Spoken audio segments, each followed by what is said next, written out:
Every episode I try to figure out how do I actually open this episode up. You are listening to the Awoken Word podcast, and this is your host, Anuj Rastogi. Today's episode's a little bit different. This is actually my first remote interview over Skype, and it's definitely a left turn from some of the previous conversations we've had on the show. Our guest today is Nikki Wells, also known as Turiya. Nikki, to some of you, will be a household name. She's actually an incredible artist, just a fantastic vocalist who can sing in multiple languages and really bridges both East and West in a way that, quite frankly, I've rarely ever seen.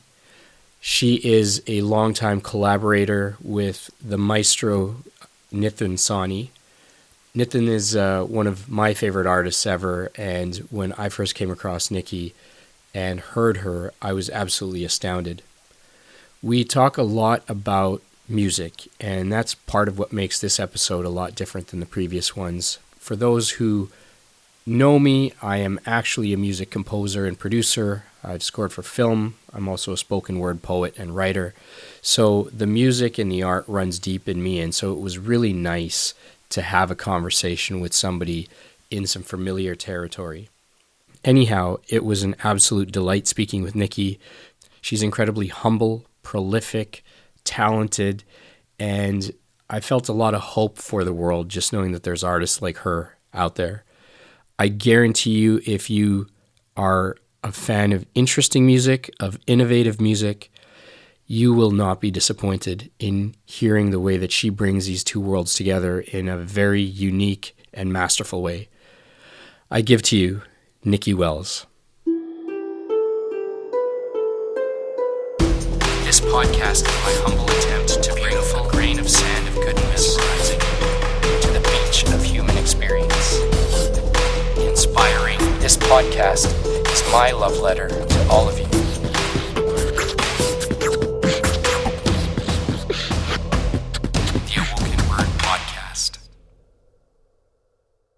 We are here live on the Awoken Word podcast. I am here with Nikki Wells. Nikki, thank you for joining. Thank you so much for having me. And Nikki, where are you right now? I'm in cloudy London, and it's cold and wintry outside. It's pretty amazing that we live in an age, although this is now at least 15 years old, I still find it amazing that we can be talking to each other virtually face-to-face across oceans. Although I'm a bit of a nerd, I still pinch myself every time I'm in an airplane like 30,000 feet up wondering how this is possible. So, no, it's incredible. I mean, it's amazing just to be able to talk to you while you're in Canada at the moment, isn't it? Right. Yeah. So, Nikki, we were talking just a little bit earlier about how I first came across you. So I have been a big fan and heavily inspired, I think, by a longtime collaborator that you've been working with, Nitin Sawhney, as a composer and as a musician. He had actually come out here, I believe it was first in 2008 with Ashwin and with Arif. They were playing another festival at that time, and I actually did an opening DJ set at that same venue before he went on. And that was the first time I got to see him live. And then he came back again in 2011, and when he started his set, you and a few of the other musicians came up on stage, and then you started singing. And this will sound ridiculous, and I mean it with all due respect. I was just completely shocked with what actually came out of your mouth. The incredible nuance in your microtones and command of the Indian raga, and being able to ornament something just so authentically. And never having heard of you, I was actually quite surprised. So that was my first exposure to you. I know you as an incredible vocalist. I know your sister also is quite an incredible vocalist, and you both seem to obviously be cut from the same cloth. But on this side of the pond, Nikki, for the folks who don't know you, who is Nikki Wells? Well, Nikki Wells is a singer, songwriter, composer, and producer. I've been creating music. I guess I've been songwriting since I was 11, but I wrote my first song when I was around 6. I've lived in different places, including India. So when I was from 6 till 10 years old, I was living in India.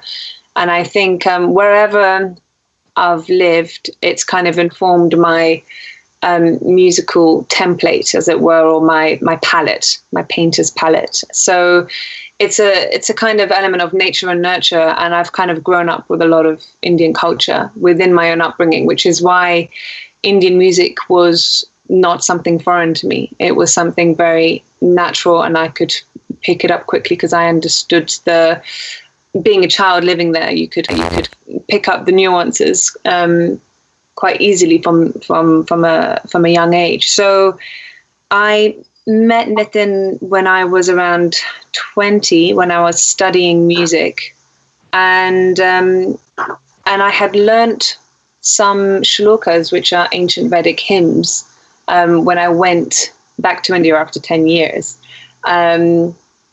And I happened to record them, and then it's a long story, but to cut it short, I was working with a producer whose studio was just opposite Nitin's at the time, and he told Nitin about me, that he was working with this blonde girl who loves, Indian classical music. Why don't you come and listen to her?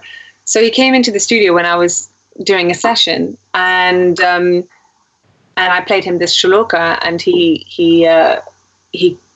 couldn't believe that I was singing it, because it was just Vedic. Mm-hmm.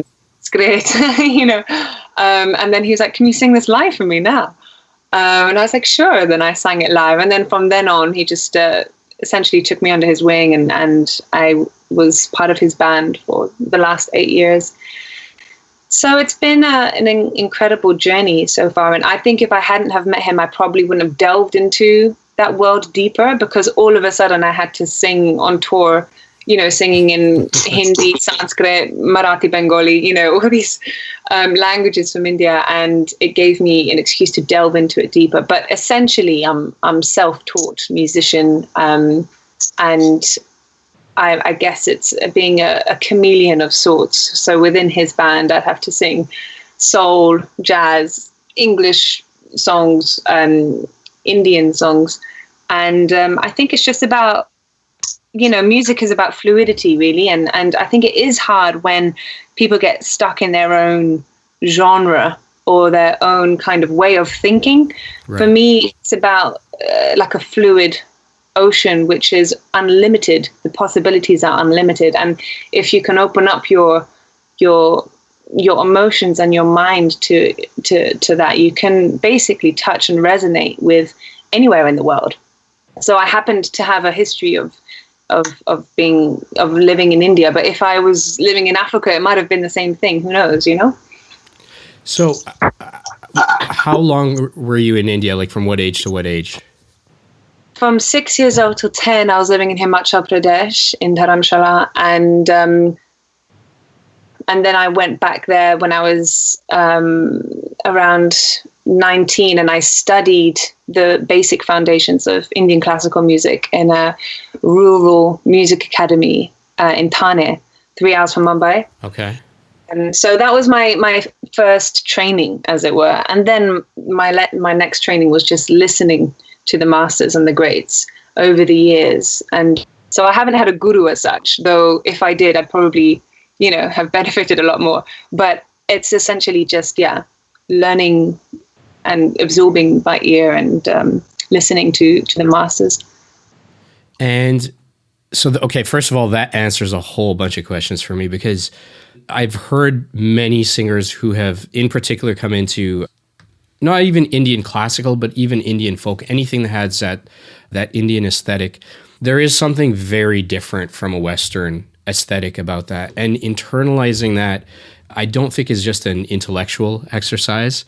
So the fact that you grew up with it, the fact that you heard it, it was so familiar, it feels almost like it's sitting in a subconscious level with you that now makes sense. Because I actually didn't realize that you had lived, for at least some of your formative years in India. So that definitely helps me understand it a little bit better. Yeah. When you say you had no training prior to when you came back to Thane, so you have no formal Western training or vocal training previous to that? I've had Western training since I was around 12 or 13, and I've always sung. Singing has been like an extra limb for me. It's kind of part of my personality, and I think musical people, it's just kind of part of them. Whether you're a guitarist, it's like having an extra limb, or whether you're a musical person, I think you kind of either have it or you don't, and it's whether you hone it and enhance it, or you don't. I mean, some people are born with a knack for numbers, for example, and they're just they if they hone it, then they go on to be great mathematicians or accountants or whatnot. But I think it's I've always been a singer first and foremost, and then I absolutely fell in love with how the approach to melody was in Indian classical music. And I just thought at a young age, how are they doing that, And I've just been such a fan of the voice as an instrument. So then I would listen to lots of different kinds of singers. And when I listened to Indian classical singers, I would be mind boggled as to how they were technically doing that, And then, it's the case of trying it out yourself, I've had this question at points where people will try to understand what some of the fundamental foundational differences are between Indian classical and Western classical music. If asked that question, how do you explain it? Well, I think Indian classical music goes completely hand in hand with its philosophy, with Indian philosophy. Everything is cyclical. Everything is about life.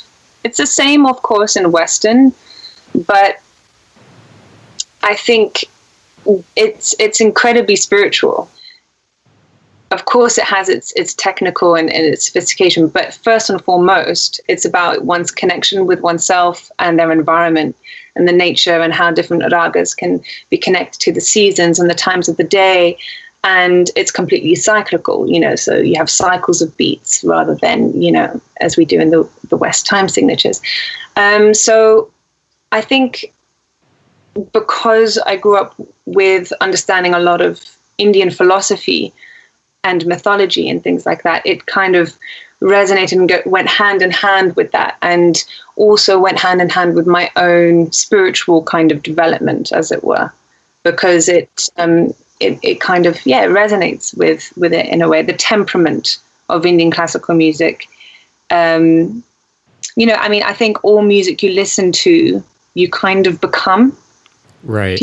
Like if I listen to heavy metal music, my temperament would match that. If I listen to Baroque, my temperament might match that. If I listen to Western classical, do you know what I mean? So Indian classical, your consciousness kind of matches that, because you kind of are whatever you do, whatever you read, whatever you listen to, you are. Right. You become. I found one thing that people often find surprising. I mean, beyond it's not really a one-to-one comparison between a scale in Western notation and a rag in Indian classical, because of the progression, the ascending and descending formats of the raga and the ornamentation and the phrasing, but also just this idea that there's another 10 quarter tones or microtones between the white and black keys on a piano. I find just astounds people. And I remember, I grew up here in an immigrant family with Indian parents, so music has always been playing in the house. It's sort of the cliched story of pretty much every South Asian musician, I think you would say, in the West, because that figured prominently. You're listening to, whether it's Bollywood classics or, devotional music at home, and then you go out and then you might be hearing hip hop or hard rock or heavy metal or whatnot. So it's all kind of coexisting at the same time. Yeah. But I think when I first realized that there's actually notes slipped in between the white and black keys, where I consciously noticed that, I realized it almost felt like if you've never seen maybe the color purple in your life, you've seen red and you've seen blue, you can't even conceive that there is a color purple when you mix those two. And I had this strange feeling at that point where it was this whole other realization and just a completely different way of thinking about music as a result. And it was something that I think I had taken in innately, but I hadn't really intellectualized it in any way. And so when even just that little factoid that there's all these microtones beyond what's in the Western scale, I find for some people just blows their mind. And, especially if they can hear somebody enunciate that with, some level of skill and mastery, it's like they're seeing purple for the first time if they've never heard it before. And I find that just really fascinating. I'm curious to know, so you've had Western classical training leading up till, when you were back from India. Did you just automatically find yourself having those two worlds meet, of Indian and Western, or did that kind of happen unexpectedly for you? I don't think it even happened. I think it was a very natural marriage of the two worlds, because, like I'm saying, the idea of nature and nurture, that you are kind of a product of your environment, but also you have natural tendencies that are part of your fabric of self. Like if you're naturally musical, or naturally artistic, or naturally mathematical, whatever. So I think that, because I have many friends, for example, who also grew up in the same school when I was in India, who don't have the same feeling of Indian music as me and my sister do. In fact, our other sister, who exactly had the same experience, doesn't necessarily resonate with her as much. So it's something unique about us, and we happen to be identical twins. And why is that the case? Who knows? It could be that, one could say, in your past life you're Indian or something. But I think it is something that resonated with us deeply. It was a kind of a very natural understanding, and I don't think it just happened. I think it was it's something that evolved to go deeper in it, because we've always had the same kind of fascination. I think we just understood the feeling. I think that's what it is. You can't teach it. You can't really even ask someone to understand it. They either feel it or they don't. It's probably the same with gospel music. Like if someone just clicks and just gets it, and they may not have grown up in the gospel church, but they feel it so deeply in their being that they can resonate with it and understand it, and therefore kind of immerse themselves in it and then become it.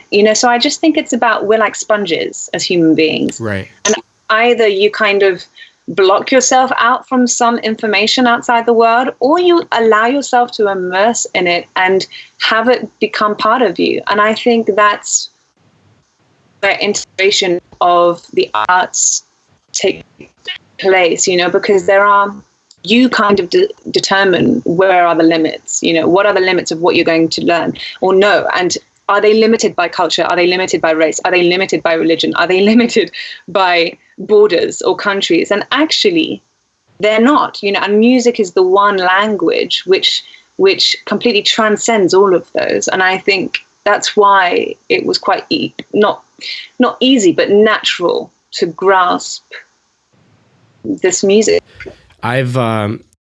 I've often said that I think music is the one thing that we have been able to create in the tangible experience of life that actually is truly transcendental. It's you hear a certain piece of music, whatever that might be, and it's going to be different for everyone if your ears and spirit are so inclined, but it will convey something that is so much bigger and beyond ourselves.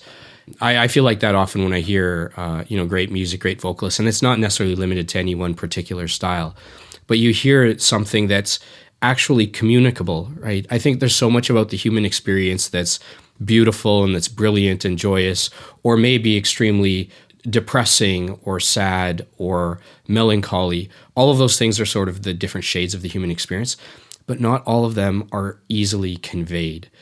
And I find that music, it sort of straddles that realm of beyond us and, within our sensory experience at the same time.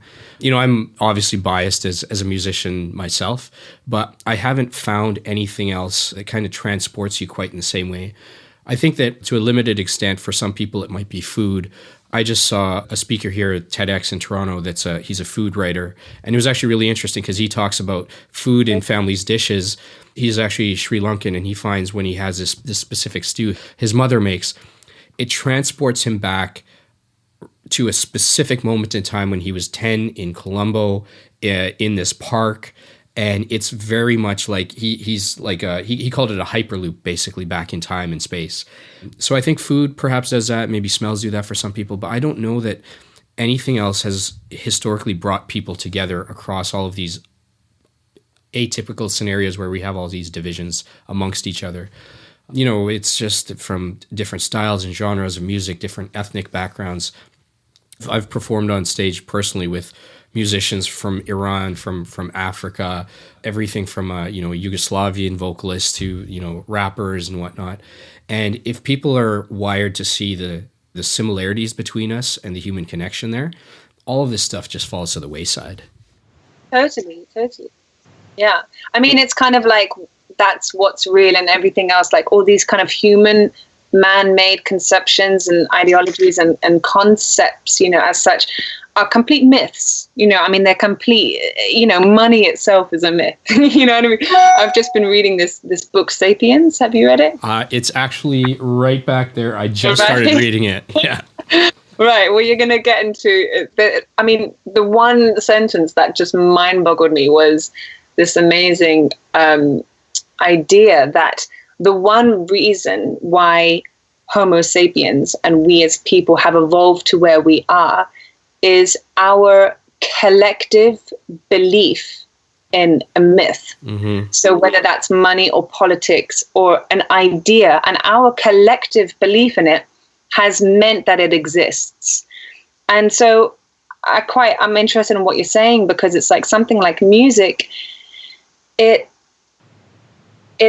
the kind of, I mean, I'd probably say it's the magic of the world, as it were, because it does just cut through all of these myths mm-hmm. of boundaries, of race, of religion, of borders, of even countries. They're all fake, like it's all myth. So it's what it's the thread that I think connects human beings together in the most elegant manner possible. And of course, food and smells, like you say, also. But music, because it penetrates straight to the heart, it can touch someone in a deeper way than maybe, a food can, because that's also quite subjective, like, oh, my mum's curry, right, yeah. Personal experience. But yeah, I think it's, and music today has also become a lot more portable because it's on your phone or whatnot. So now it's almost a soundtrack in our life. Like, it's playing in the background at a party. It might be that concert you went to. It might be that show that you met a certain someone who's become special in your life or whatnot. So I think because it's almost ever present, it's everywhere. And especially if it's something that's curated already by either someone whose opinion that you value or by yourself, it just becomes a part of your life. And now when you take a snapshot of that moment, it's partly who you were with, what you were doing, where you were, and what was playing at the same time. And I think you're right, and you're totally preaching to the converted, because I've heard a lot of Yuval Noah Harari speaking about his book Sapiens, but also Homo Deus and his new book. And along with this idea that myth is really important to us, it's also this idea that we as a species are the one species that have been able to collaborate in huge numbers, for better or for worse, throughout history. And we're collaborating not just to eat, not just to survive. There's a story or a myth or something that's at play there that gets us to believe something that is either outside of us or that is bigger than us is the reason to go fight this war, or to go save those people, or to build bridges through music or what have you. And it's interesting even that you called politics and nationalism and borders and whatnot a myth, because the moment you phrase it like that, it just reminds us how trivial these things are, that we create these schisms between ourselves. Yeah, but we give it so much importance because we are in the system. Like, it's like the Matrix, we're plugged into the system. But as soon as you kind of see it for what it is, it's an absolute laughable joke, And then, I mean, of course, it determines how we live our lives. It determines, we are we are bound to it. Unfortunately, we are slaves of it, or it's kind of how we've constructed our reality. But that's why, as a creative, I'm interested in exploring the boundaries beyond all that, and that's what music can do. You can kind of you can go into a boundlessness that where you actually begin to lose yourself. And I'm very interested in this idea of losing yourself, because you can find yourself so much more in the greater whole. And as soon as you kind of get so kind of stubborn on your own identity and the way, or even your worldview and how you think you see the world, you start to become actually quite stagnant and quite egocentric, or this whole thing of holding on to. So I've been practicing this idea of surrendering to a greater whole, whether that's in a musical setting or just not being so kind of precious about even my knowledge, but learn everything and then let it go, so you can actually learn more. Because as soon as this is the whole thing about belligerent, why we're having this whole problem with Brexit and stuff, when people are holding on to these ideas like, oh, the reason why we're having these problems is because we have too many immigrants and stuff. These are just the same kind of knots in the mind that have now created this an absolute hiccup of a situation that I don't think anyone really knows what to do about it. So definitely not Theresa May. Exactly. So it's all quite worrying, but I mean, that's also our condition as human beings, to have conflict, to actually have obstacles and how to overcome them. That's probably why I think we're here. I mean, I see it all a bit like a hilarious video game, or a simulated reality that we're all in. And we can you have the freedom to go anywhere. You can do whatever you want, but it's kind of like you have to go through these kind of conflicts and go to these different levels of, suddenly you find some realizations or something, you go to the next level. And it's, throughout your life, it doesn't end until, of course, your body does. But I think if you see it all as a kind of, little play, it just makes things kind of, more chilled. It's more light. It's kind of, okay, well, you don't have to take yourself so seriously, and just enjoy, being here and meeting people along the way and collaborating and creating and finding out more about yourself, and that it's an interesting perspective. I mean, like Shakespeare said, I'm going to paraphrase, but that all the world's a stage. I think when you realize that, it takes the edge off the situation a little bit. I find that with music, with art in general, but perhaps music specifically, it drops people's guard. Like if you like something, and I'm not talking about it at sort of a conscious level where you're filtering it through all of these preconceptions and societal distortions, but I think we as beings, however musically inclined an individual may or may not be, we're all rhythmic to an extent. I mean, from everything from the heartbeat that you have to picking up rhythmic sounds that are happening all around us and whatnot. Oftentimes you'll find, I've seen it happen, where people that are clearly only at a particular show or a concert because their significant other or whoever dragged them along, and you can just sort of tell it in their body language, and all of a sudden their head just starts bobbing a little bit, their body just starts moving. And they're unaware of it. It's at a sort of subconscious level. And eventually it sort of drops the guard that, hey, this isn't so bad. And I think when we drop our guard, it gives us an opportunity to get in some of these new ideas and have sort of an honest discourse that doesn't even necessarily mean, we have to have these intense political conversations. But something that was unfamiliar to you 5 minutes ago is now resonating with you. And if you're even remotely self-reflective, then it's an opportunity to think, hey, wait, what did I have wrong? What misconception did I have before this? And I think that's a really powerful force in music. And I think the other thing about music that's interesting is they're also systems. Like they're systems of math as well. And this goes for essentially any music form. There's a specific relationship, a mathematical relationship between the frequencies of different notes. You know, you're doubling your frequency when you're going from a C in one octave to the C in the next octave, or having it when you drop down. And then whether it's Western classical or Indian classical, there's a relationship of notes, there's a relationship of harmony, there's rhythm cycles or time signatures.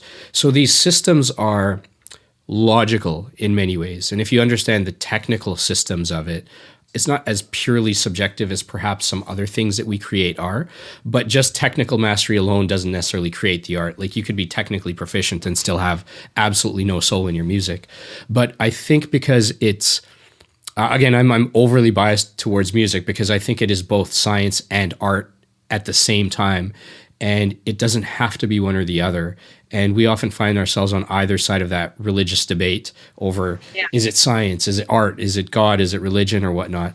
And music kind of puts all of that stuff aside, whether you like it or not. Yeah. Yeah. Well, I guess because it cuts through. It is what it is. You know, it's very blatant. You can, and, you know, it's very visceral. You can feel it and you can understand it. Yeah. I want to talk a little bit about, obviously, you've been around a lot of different kind of music, and you've been working with Nitin.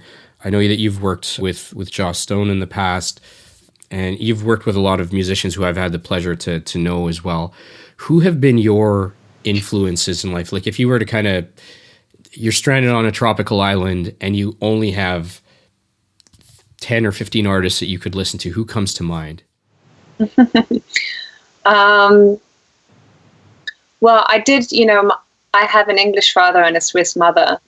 And my dad introduced me early on to quite a lot of English folk artists because he was best friends with Nick Drake, who's an English folk singer. And so I grew up with people like Nick Drake, John Martin, and Joni Mitchell. And when I was 16, I fell in love with Jeff Buckley's music. And so a lot of the kind of singer-songwriter, you know, troubadour singer-songwriters I was definitely influenced by. And then when I was around 18, and when I got into Indian classical music, that influenced me massively, melodically most of all, simply because, you know, with Indian classical music, especially in Alap, you know, you're kind of stretching, time is stretched, and it's kind of like you're stretching a fabric that is an elastic, and you're slowing it down and you're opening up. And like you're saying about the microtones, you know, you can kind of see them more clearly. Right. Because in the West, you know, even though there are microtones in the West, of course, you know, like a cello is a fretless instrument. The voice is a fretless instrument. So of course, you in a glissando, you are touching upon those microtones, but it's not part of the, you know, the style or the nature of the music. It just, you know, I completely fell in love with it, to be honest. And I fell in love with the feeling that it gave, which I found incredibly emotional. And so, yeah, I mean, in terms of artists, you know, it was quite a chance that I met Nitin completely. I mean, it was totally by chance. And yeah, of course, I actually discovered his music when I was a student living in Australia when I was 16. And funnily enough, Homelands, we had to analyze just various excerpts of music in class, and then Homelands comes on, and the strings, you know,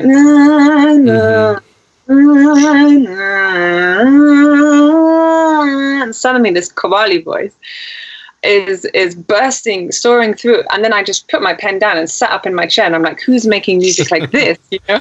Yes. And suddenly, you know, my past of living in India and then, you know, growing up in the West, you know, these two worlds are married very elegantly. And then I really got into his music. And the strange story is that, you know, I was 16 on the way to school, and I was listening to his music, and I threw this thought out at the view that I was looking at, which happened to be a tree in the distance. One day I'd love to be a featured artist on one of his records, because I knew he had featured artists. Wow. Okay. And then And then bizarrely enough, 5 years later, I was now working with Nitin, and we did a few gigs in Australia, and I just got off the plane. I'm completely jet lagged, and I'm so excited to be back in Sydney to see some of my friends, and I'm on the train to see one of my good friends, and I happened to be on the same train that went past my old school. And in the haze of my jet lag, I suddenly look out the window and I spot this tree, and suddenly this memory shoots back to me of this thought that, or this desire that I had to one day, be a featured artist on, and there I was now suddenly working with him. So I think the universe works in interesting ways, and it can conspire to your desires if they are pure enough, I guess. And I don't know, I think, so certainly in terms of artists, the kind of troubadour singer-songwriters influenced me, and Nitin's work influenced me. And then I've also been very much into film music, growing up with people like Thomas Newman's music, and because I compose for films, documentaries, and particularly contemporary dance, I'm quite interested in instrumental music as well. So it's not only just songs or vocal music, but also instrumental music that I've kind of been recently delving into more in recent years. Interesting. It's funny, that both of us, Homelands was that first, I guess, glimpse into, because I had no idea who Nitin was until a friend, she didn't even say, this is who it is, just put on the song. And same, almost an identical experience. I thought, who is, it was something I couldn't conceive of, quite honestly. And then you're talking about being transported back to that moment when you pass the tree. I'm assuming it sounds like you're referencing Khalil Gibran's A Prophet. I'm assuming that was a very overt reference there to... Oh, I didn't know. No, it wasn't. No. Yeah, no, because in The Prophet, which is one of my favorite books of all time, but he very specifically, I think the quote is that the universe will conspire in your favor. Oh, okay. Yeah, so we're very much on the same page there. And then I guess now your life as a musician is obviously... it seems quite an adventure, from day to day, probably project to project, and constantly being challenged. How do you find doing many different things at the same time affecting you as an artist and as a person?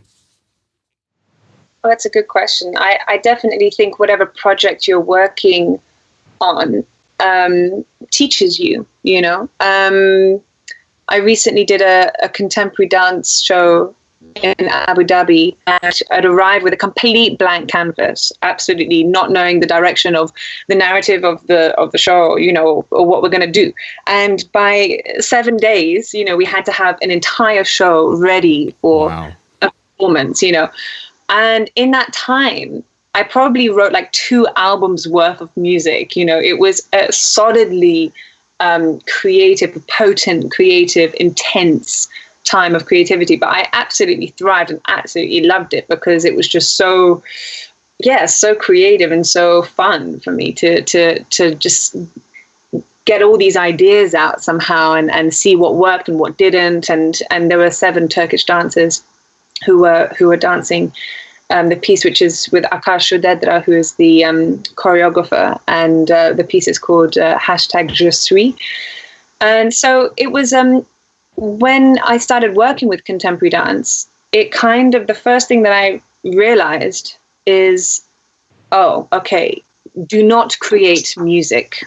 Okay, number one, cross music out. Mm-hmm. It's creating a sonic vocabulary to serve the narrative. And that's, when you're working in a bigger project, suddenly, there's this beautiful humility of, it's not about being, the music has to serve the purpose of the narrative or whatever needs to happen, on stage with the dancers, or whether it's actors, performers. So it completely changed the way that I made music, and almost threw the rule book out the window. So you have to start with a blank canvas. You don't know how it's going to end. Right. You're in the complete process of unraveling. And that process of unraveling is what I find just awesome. It would almost occur to me, having scored for feature and short films and other media myself, the film is usually done. It's in some rough stage. It's either a rough cut or it's a near final cut or whatnot. But that, for all intents and purposes, it exists, and now you're scoring to it. You're trying to complement it. You're trying to help tell the story that isn't necessarily visually obvious. You're trying to draw out certain emotions that might not be on screen and whatnot. But right. I would almost assume that with a dance or live theater performance, you're not following what's already been created. You are now the foundation on which it's going to be created and improvised. Yeah, it's a collaborative process. And I mean, I've worked with Akash for the last 6 or 7 years on all of his shows. And we understand each other's creative minds quite well. So we can work off each other very nicely. And I think, whether it's doing music for a documentary or a film or dance, I think it's the musician or the composer's duty to be open-minded, to almost come like a blank canvas and then experiment, just put paint on it, slop some paint on. And I think, the whole creative process, whether you're a painter or musician, it's the same. It's about creating something from scratch and almost being a child about it, because fortunately as adults, we become stuck in our egos a lot more so than a child would. And a child would muck up and fail very comfortably. And we, as we grow older as adults, are afraid to fail. And I just think failure is fine, and it's just learning, constantly having this childlike learning process. Then you just, be free in your creativity. Yeah, I've kind of said that, at least to me, failure is success in progress, right? Like, it's not just an endpoint. And I think having kids and watching them is such a visceral reminder of just how untethered their minds really are. Like my daughter, I'm just going to go into my whole dad spiel because I'm a huge fan of hers, but she's incredibly creative. And I'm not just saying that just because I'm her dad, but she'll come home from school and from her after school program, and she will make 5 or 6 different things. Like in the last 2 weeks, she's made a vending machine. She's done an entire 3-foot long mural of our solar system that went with all the planets and a few of the planets' moons that she could remember all the way out to Jupiter. And then past that, there's a black hole that sucked up all the other planets, and then you can see the galaxies in the background. She's opened a store with some of her friends, and she's apparently the chief financial officer of this store, and they were having a Black Friday sale. So from day to day, she's going through all of these different things, and I have found she spent a fair bit of time in the studio here with me. And at one point, I had 3 different computer monitors here, and I've got all my MIDI gear and everything. And I'm like, do you want to make a track? She's like, okay. Just kind of sits down. And it took me years to figure out the relationship between the DAW, I'm working in Logic, and then you've got your VSTs, and you got your instruments and whatnot. And then you're running things through different effects, and then you're dropping into a track. It couldn't have been more than 10 or 15 minutes of her just seeing me do a couple of things. Daddy, can you take this sample from here, from this folder, and can you put it through that whirly thing over there, and then move this knob and then put it here? And she didn't have the vocabulary to do, but I knew exactly what she wanted to do. And she was just kind of, riffing off stuff. And then we created a track, because I have a bunch of bansuris in the back, the bamboo flutes. And she just started playing around one. She made this random little loop that she was having fun with. So I just sampled it. I'm like, okay, it's at 72 BPM, just by coincidence. We're going to record that. We're going to loop it. And just you lay down whatever else you want. She laid down an entire track called Anushka's Flute Loops. And she beatboxed. She played the synths. This is before she was in piano lessons or anything. But at no point was did she say, I don't know how to do this, Daddy. What if it doesn't sound good or whatever? She just went for it. And it came out. And I wonder, when I look at so many adults that, that I'm around, that where did that go? Why do we just start questioning ourselves so much and kill an idea before it even emerges? Yeah, I think it's fear. And funnily enough, I remember having a conversation with Nitin about this, and he's always had that thing as well. It's this playfulness, and music should be played. It's a playful, that's why they say, "Oh, I play music." It And I think those barriers are unfortunately fear that it's strange. I mean, I love this quote that Picasso said, whereby when he was a child, he was always trying to draw like an adult, and then as an adult, he was always trying to draw like a child. That is interesting. Yeah, I hadn't heard that. Yeah.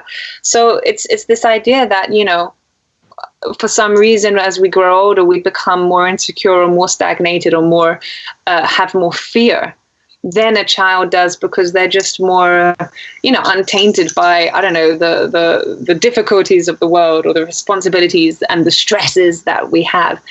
Yeah. How old is your daughter now? She's 7 now. Right. Yeah, she's 7. She started piano a few months ago, and she's actually picked up a lot faster than I had anticipated. And again, I think it's just because she's not worried about whether it's going to work or not. And so far, she's enjoying herself, so she just kind of goes with it. I find many, if not most kids, kind of think this way. And then, you're very right to point out, I think the entire system that we live in is essentially, it's been outfitted to run on fear and uncertainty, and it's been outfitted to run on self-deprecation, but not in a good way, right? Like, I think for most kids, at least early on in life, they love themselves enough to kind of value themselves as individuals, and they're not necessarily wanting for material things and validation from others per se to necessarily create a sense of self-worth. They kind of just are in the moment. They just are, and they're existing. And then over time, like, the journeys of life and society and whatnot kind of throw this stuff in your face, and then you start to wonder, like, maybe I should have that car. Should I have that house? Should I be wearing the same jacket that everyone else in school is wearing and whatnot? And the system as it is, if it weren't for that fear and uncertainty and trying to close that delta between self-worth and where you'd like to be, the way that we close that is by buying stuff, right? Is by going out and purchasing, is by going out and finding some external way to kind of close that sense of self-doubt and whatnot. And we definitely need to make a change, but it is also how the system runs today. And so I think it's interesting as a parent, seeing all of this coming, being very acutely aware of it, and then also knowing that she's hearing, and my son's hearing this stuff in the schoolyard and from friends and whatnot, and just trying to figure out how do we get ahead of this and get her to, still believe in herself as much as possible, because the world isn't necessarily wired to help you do that. No.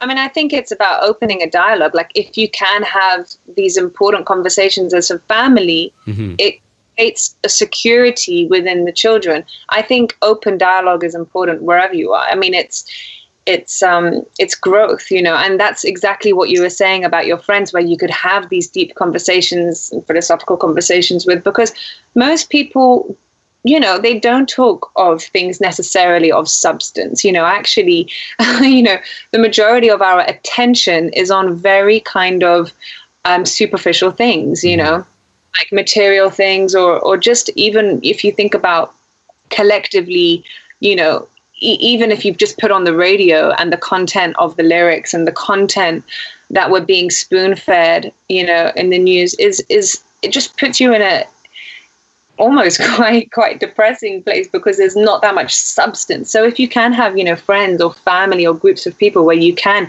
truly, debate and get one's teeth into these incredible, subjects of self-development and creativity and asking questions about the world and asking questions about questioning the system and questioning things, it's what helps us grow and get, I think that dialogue is always important, and especially through music. I mean, you can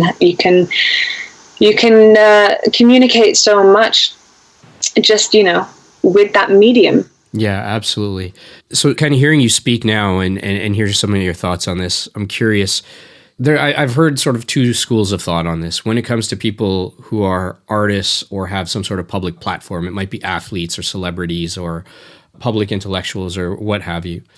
Do you feel that somebody who has got a platform, and particularly if it's artistic in nature, is there any greater responsibility on them to stand up for or expose or talk about things that are important? Or is it sort of an unfair expectation of anyone to have greater or lesser responsibility to do that? Well, I do think creatives, or essentially performers, more so than creatives necessarily, do have a sense of a duty to have something to say, because it's kind of what society's ears are pinpricked to listen to. Because, heck, politicians, are lying to your face. Where are people going to turn? Okay, so they're going to go and buy tickets to see a gig. And they kind of expect to be moved. They expect for something to happen, or they expect for some honesty to take place. And I think as, especially being a singer-songwriter, I've myself felt this sense of duty to be honest, to be honest with myself and vulnerable, to be vulnerable. And if you think of a stockbroker in his office, he's not necessarily, he almost has to be more on his guard and guarded to be in the world of business, because it's absolutely ruthless. But then he might go and buy a ticket to a show, and suddenly he's listening to some singer-songwriter and the guitar, and he can feel moved, or he's listening to something that he can relate to. So I do think definitely there is a certain amount of responsibility to be honest, to be vulnerable, to say something that has meaning, that has importance in the time. I mean, I love, if you look at movements like the civil rights movement, for example, music went hand in hand with that movement. James Brown, Nina Simone, Aretha Franklin, Respect. That song was all about that. And James Brown, Say It Loud, I'm Black and Proud. Right. Music went hand in hand with that movement. And so absolutely, there is an absolute responsibility and duty, but beyond that, I think that at the end of the day, we as people have a responsibility by just changing ourselves and facing ourselves honestly. And I don't think you can change the world. The world is going to be as it's going to be. We can kind of like shout through a megaphone about it, but there's not much you can.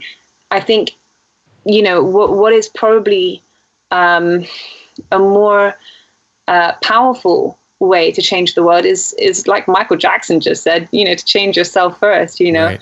And changing that, look at that man in the mirror, and if you can change yourself to be the best person, or, to fulfill your most potential in this lifetime, then frankly, I think you're doing good to the world. So, if you can really face yourself honestly and not be hypocritical, then that is doing a massive service to the whole of humanity. Mm-hmm. First of all, agree 1,000,000% with everything that you've just said. In your experience, do you believe most people that you come across, do you think they realize everything that you've just said already, or would this be news to them? I don't know. I think it depends on what their interests are. I mean, I've grown up with a family who are all quite conscious of what's happening in the world. Over the dinner table, we'd, talk about things that had that were important to whoever brought up the subject. And or I've had friends who wanted to find more meaning within themselves. And so I think it is, the people who we hang around with, how they help us grow.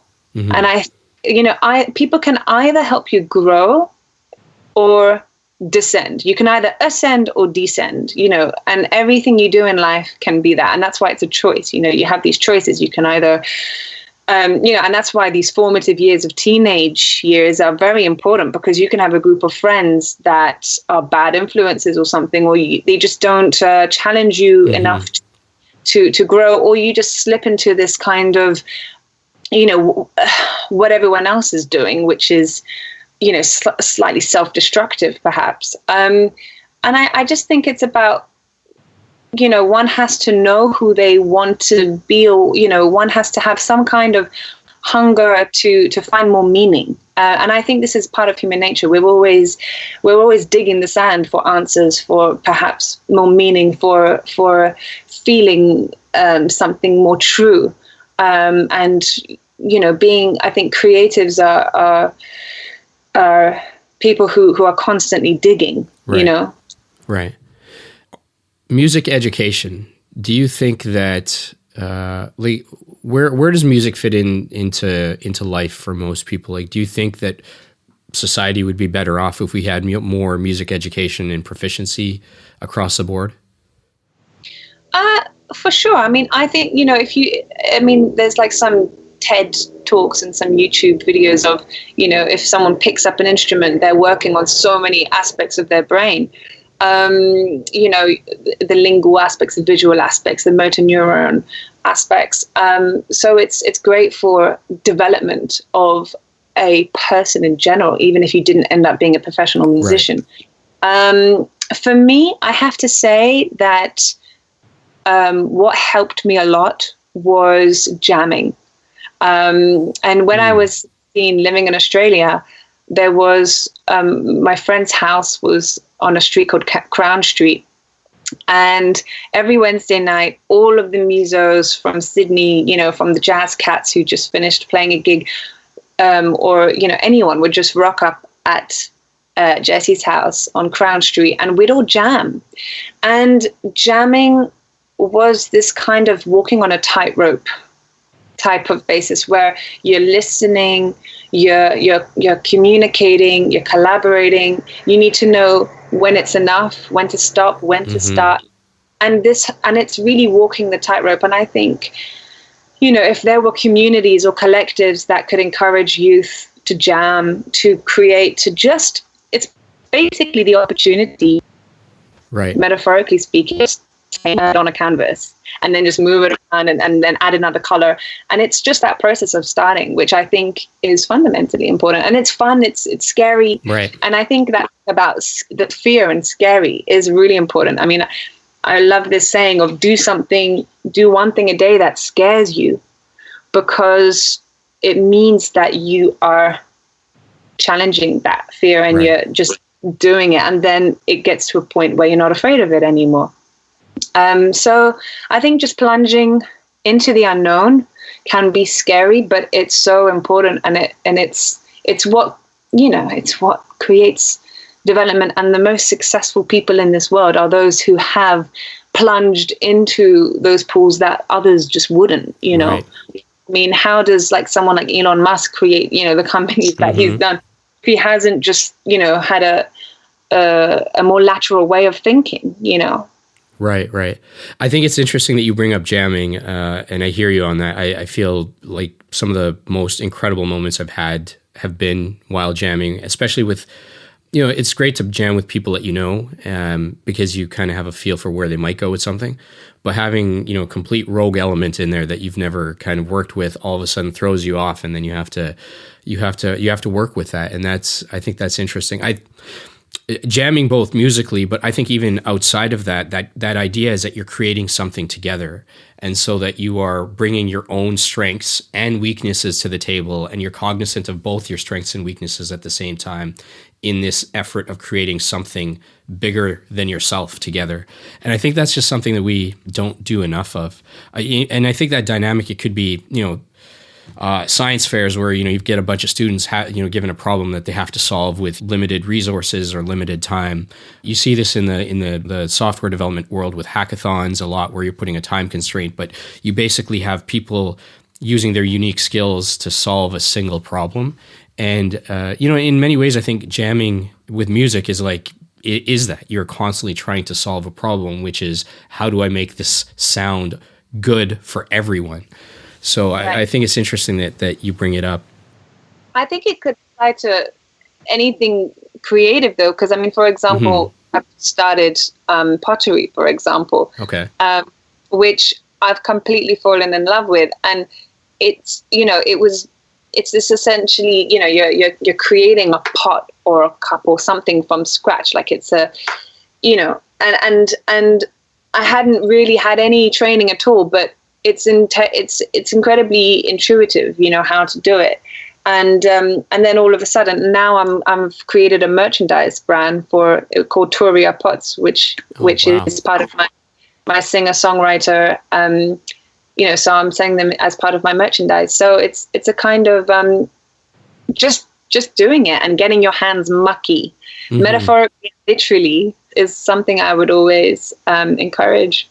What does Turiya mean? Turiya is a Sanskrit word. There are quite a few meanings to it, but the one that very much resonated with me is that it means the silence that one experiences after sound. If you, for example, and this goes, you know, back to the Om, you know, the Omkar, which can be, you know, dissected into essentially 4 different dimensions: the A, the U, the M, and after you are supposed to utter the Om correctly, then you experience the silence after the sound. So Turiya is this, it's known as Chatura, like the 4th state, whereby you have dreaming, dreamless, and waking. And generally we are in either 3. We're either, you know, awake, consciously awake, dreaming, or dreamless. And then the 4th is Turiya, which is beyond that. And what I liked about it is that it's kind of like it's the white in between the black and white on the words, or it's the silence between the sounds, it's the space between objects.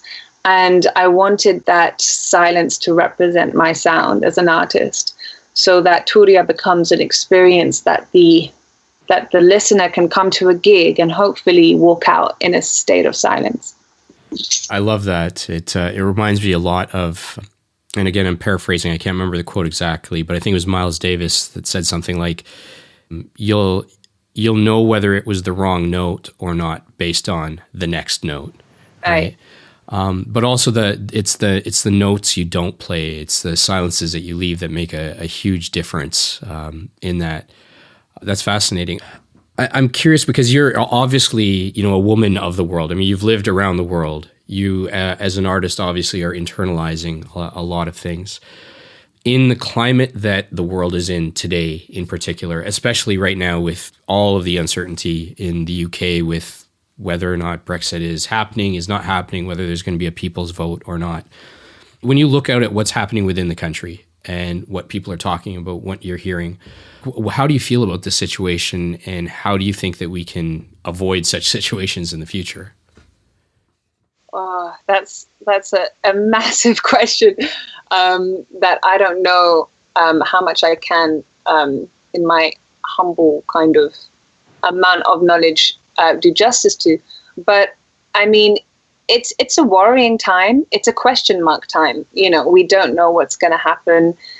We have to be very, I think, realistic, pragmatic, and you know, there's a lot of selfishness going on, obviously, in politics, and people, you know, at the end of the day, it's about money, right? So people are just trying to save themselves, and they're not caring about the next generations. It's you know, it's horrific and unbelievable that there are human beings out there who would do that, but such is the case.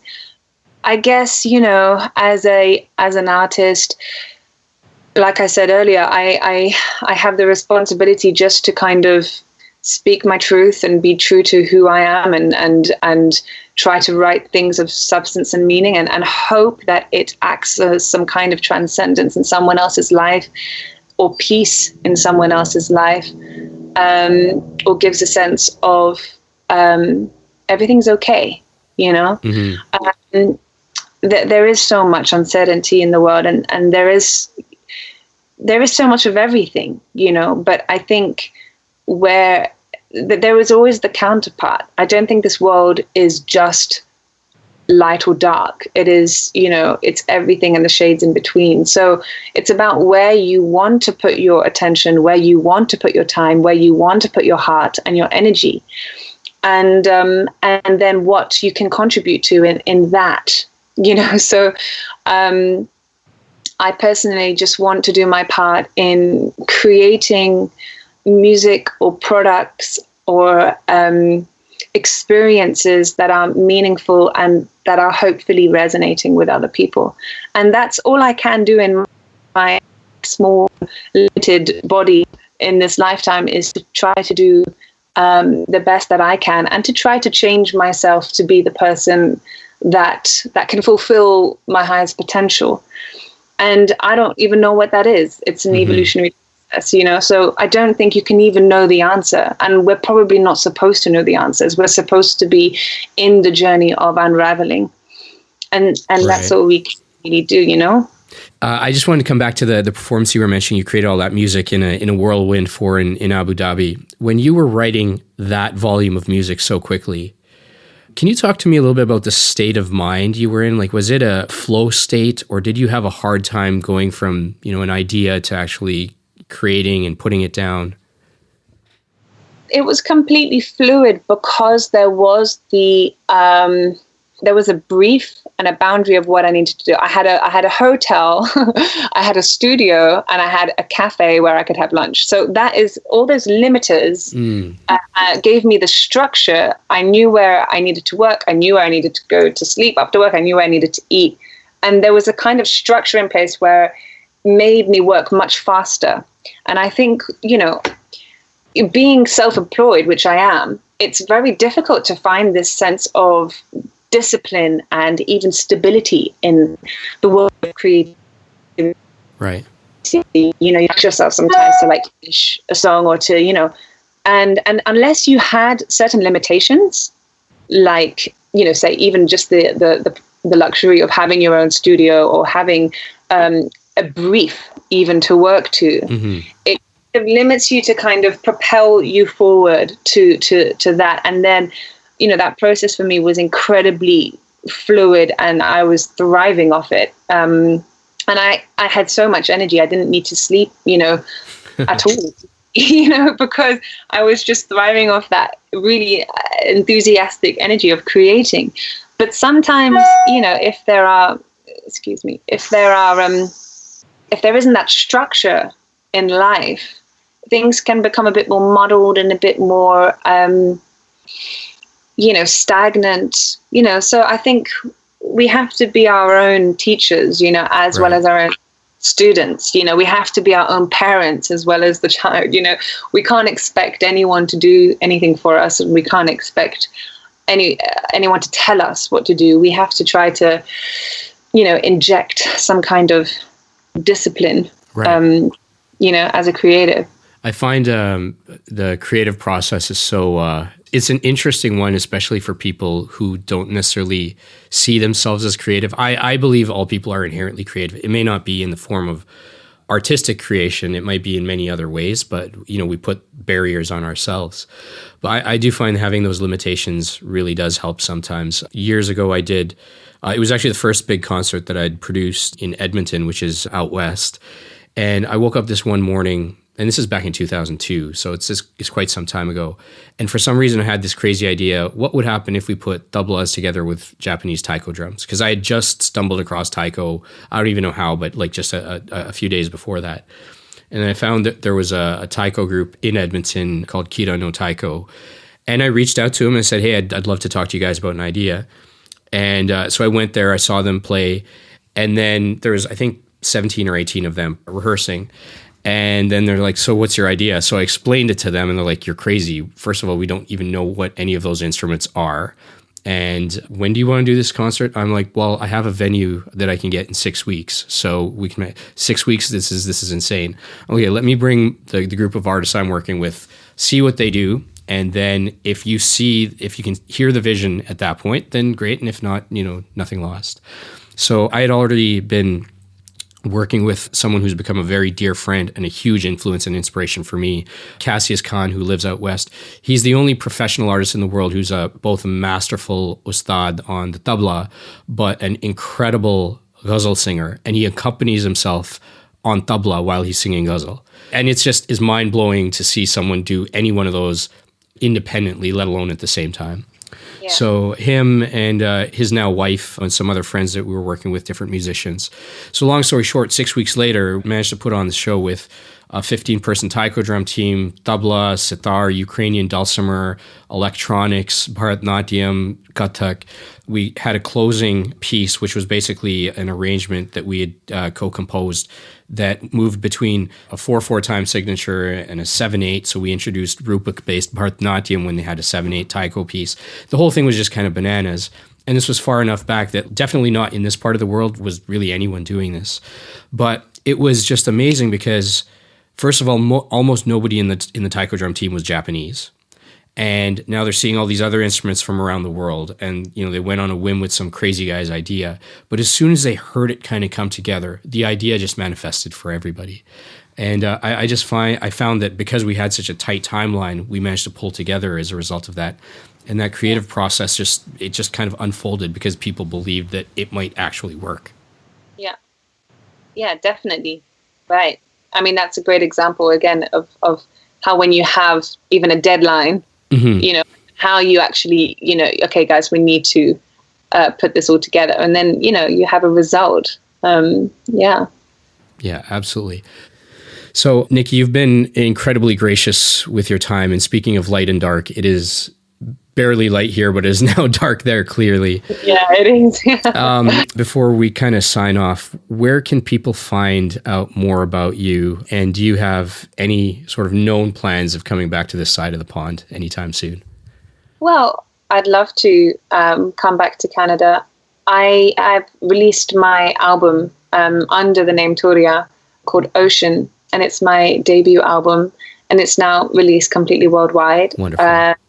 It's, you can find it on iTunes, on Spotify, and on all of those platforms. And at the moment, I'm just writing new material, and I'm already going to be releasing an EP, and then I'm just going to be constantly releasing new music. I'm doing, as Nikki Wells, composing a few projects. I'm actually going to be in India in January to do a play called The Pink Sari Revolution, which is the Gulabi gang fighting for women's rights and right. against women's violence. So I'm starting that project and then have, a few compositional projects as well down the line in 2019. But I will certainly be also touring as Turiya, hopefully coming over the pond to Canada one day, but as everything to be confirmed. You can find me on all of those social media platforms, whether it's Instagram, Facebook, Twitter, all of them, under Turiya Music, Turya. I changed the spelling of it on purpose, but yeah, so it's Turya Music. And it's been such a pleasure to talk to you, Anuj. Thank you so much for having me. Wonderful. No, thank you so much. I really appreciate it. I'll be posting the links to work and whatnot on awokenword.com.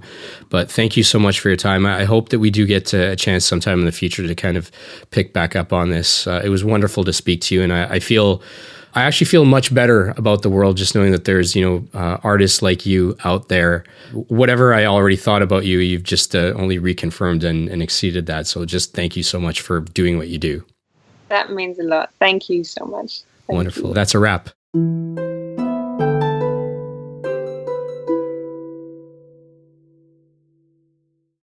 If you'd like to support the Awoken Word podcast, there are many ways you can do it. You can subscribe in your app of choice. We're on iTunes, Google Podcasts, Spotify, Stitcher, iHeartRadio, or TuneIn, for example. The biggest thing that you can do is rate this podcast and leave your review in iTunes or wherever you listen to it.